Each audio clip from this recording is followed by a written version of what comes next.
Gérard Filoche, bonsoir. Merci d'être en direct avec nous sur RT France. Alors, si la réforme des retraites a été suspendue du fait de la crise sanitaire liée au Covid-19, il n'a jamais été question pour le gouvernement de l'enterrer complètement. Est-ce que vous êtes surpris? C'est bien dommage, parce qu'il y a beaucoup plus à faire que de nous casser les pieds à nouveau avec cette réforme mal fagotée qu'ils n'avaient même pas réussi à faire passer, négocier et comprendre. Je rappelle que 70% de l'opinion était contre, et je rappelle que cette réforme était argumentée selon des critères qui aujourd'hui semblent bien dépassés, sinon désuets. Vous vous rendez compte? Quels sont ces critères dépassés pour vous, Gérard Filoche? C'est que le contexte économique qui a changé? Il voulait que les retraites ne coûtent pas plus de 14% du produit intérieur brut. Maintenant, le produit intérieur brut semblerait avoir baissé de 10 à 12%. C'est que les gens imaginent ce que ça veut dire pour leur retraite avec une baisse du produit intérieur brut répercutée en pourcentage. Ça n'est plus 14% de 100%, c'est 14% de 88%. C'est un vrai tassement, c'est une tuerie contre les retraites. Ensuite, je vois maintenant M. Le Maire qui dit qu'il faut augmenter l'âge de départ en retraite parce qu'on vit plus longtemps. En est-on sûr? Parce que je crois comprendre qu'on est menacé par une nouvelle pandémie où l'espérance de vie elle-même est aujourd'hui menacée. Et donc, ils sont bien tranquilles de nous parler pour dans 10 ans, 15 ans, 20 ans, 30 ans, sans prendre les mesures aujourd'hui pour payer nos retraites. Il suffirait d'augmenter les cotisations sociales de 0, 1 point, 2 points, 3 points, de façon à garder la prestation en ajustant les cotisations. Bon, ensuite, après, on nous dit, alors là, j'entends des choses extraordinaires, la clause du grand-père. Justement, alors, ce seraient ceux qui sont nés à partir de 2004, qui vers 2065, 66, 67, on ne sait pas trop bien, qui verraient le mauvais système par points s'abattre sur eux. Alors l'argument avant, c'était de dire il faut toucher la retraite vite maintenant pour protéger celle de nos enfants. Et maintenant, on ne touche plus à nos retraites. Maintenant, ce seront nos petits-enfants qui vont la payer. Alors, parce qu'effectivement, Gérard Filoche, d'après la note, elle précise que cette clause du grand-père intégral pourrait faire l'objet, je cite, d'une plus grande acceptabilité sociale. Ce serait le cas ou pas, selon vous? Nous tous, on ne serait pas concernés. Mais allons-nous accepter de laisser nos enfants payer à notre place? Moi, quand je vois ma petite fille, je lui dis, tu es née en 2004, c'est toi, tu n'as plus de retraite, ma vieille. Si je ne me bouge pas tout de suite, tu n'as plus de retraite.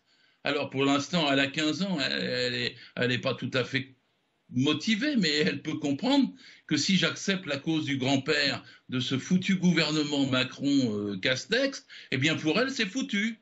Alors évidemment, c'est indolore, c'est acceptable comme ils disent. Il faut attendre 60 ans pour que le mal vous tombe sur la tête.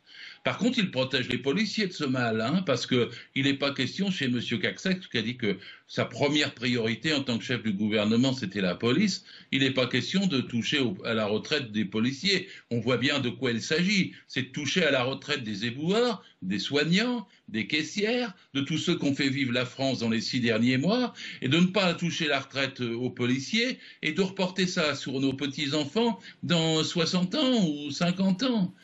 C'est aberrant, ils disent quoi? Que c'est pour des raisons d'argent. Parce que Gérard Filoche, ce qui est intéressant aussi, c'est que d'après la note, la clause du grand-père intégral, bon, effectivement, il y aurait une plus grande acceptabilité sociale, mais selon les auteurs de la note, cela enverrait le signal d'un gouvernement qui a reculé. Mais de toute façon, ce gouvernement reculera. Qu'ils le comprennent au lieu de s'entêter. Et d'autre part, le mot acceptabilité, il m'indigne. Ça veut dire en fait capituler en repoussant ça sur nos enfants. On ne peut pas accepter ça, personne ne peut accepter ça. Et donc, alors après, on nous dit, oui, mais on va augmenter l'âge de départ en retraite.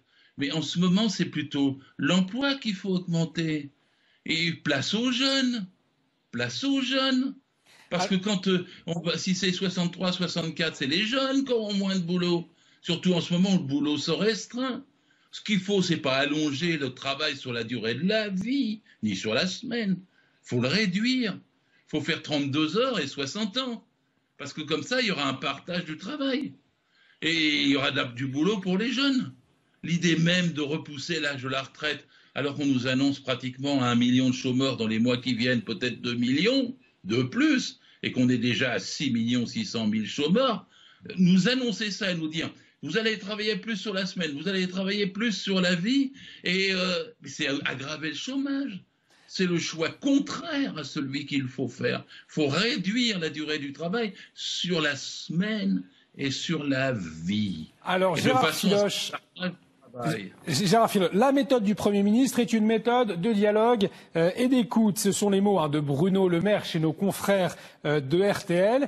Est-ce que, finalement, avec Jean Castex, la réforme a plus de chances d'aboutir dans l'apaisement plutôt qu'avec Édouard Philippe, selon vous? Aucune. Aucune. Il n'y a pas d'hésitation sur ce plan-là. Il n'y aura pas d'acceptabilité plus avec Castex qu'avec Édouard Philippe. Et il n'y aura pas plus de négociations. Tout le monde sait les positions des uns et des autres.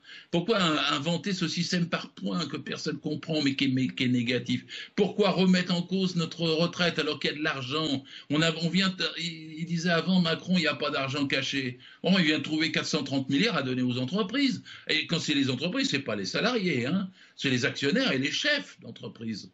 Les salariés, ils se font licencier puisque cet argent est donné aux chefs d'entreprise et aux actionnaires sans condition. Et les actionnaires, on sait bien tous ce qu'ils font. Ils vont mettre cet argent dans les îles Caïmans ou bien à Hong Kong ou bien ailleurs. Et ils ne le mettent pas dans nos caisses de retraite, hein. Moi, je propose l'inverse. C'est que cet argent, il aille au salaire, qu'on augmente les salaires, parce que quand on augmente les salaires, on augmente la part socialisée du salaire, c'est-à-dire le salaire brut, et donc on fournit de l'argent pour nos caisses de retraite, et on fournit de l'argent pour notre santé, et on est capable de faire face aux crises sanitaires, à la protection sociale et à la pauvreté grâce à ça. Et ce gouvernement, je n'arrive même pas à comprendre comment il peut, en pleine crise sanitaire inachevée, comment il peut s'engager dans une telle provocation sur les retraites, une telle brutalité. Pourquoi? Pour avoir raison. Ils disent qu'il ne faut pas qu'il recule. Mais Macron, son projet, c'est de supprimer les cotisations sociales. C'est ce qu'il a dit il y a 2 ans. Il recule, j'espère en tout cas qu'il recule.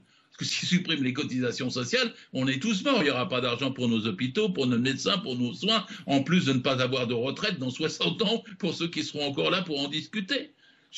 Il y a quelque chose d'aberrant dans le fanatisme idéologique à vouloir passer en force sur cette question-là par tous les bouts. Alors ils disent mais on va trouver de l'argent quand même. Alors la CRDS, elle devait s'arrêter en 2009, ils l'ont reportée jusqu'en 2024, puis en 2033, ils parlent maintenant de la reporter jusqu'en 2042. Donc ils vont faire un impôt CRDS sur le salaire qui en fait rembourse des dettes, c'est-à-dire un transfert des dettes de notre budget social au trou du budget de l'État.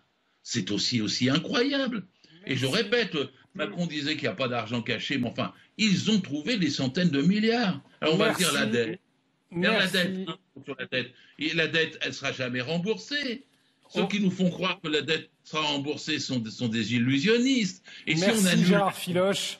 Ça ne changera rien à l'économie. Et nos retraites doivent être défendues avec cœur par tous ceux qui m'entendent. On l'a bien entendu. Merci beaucoup Gérard Filoche d'avoir accepté de répondre à nos questions. Je rappelle que vous êtes ancien inspecteur du travail.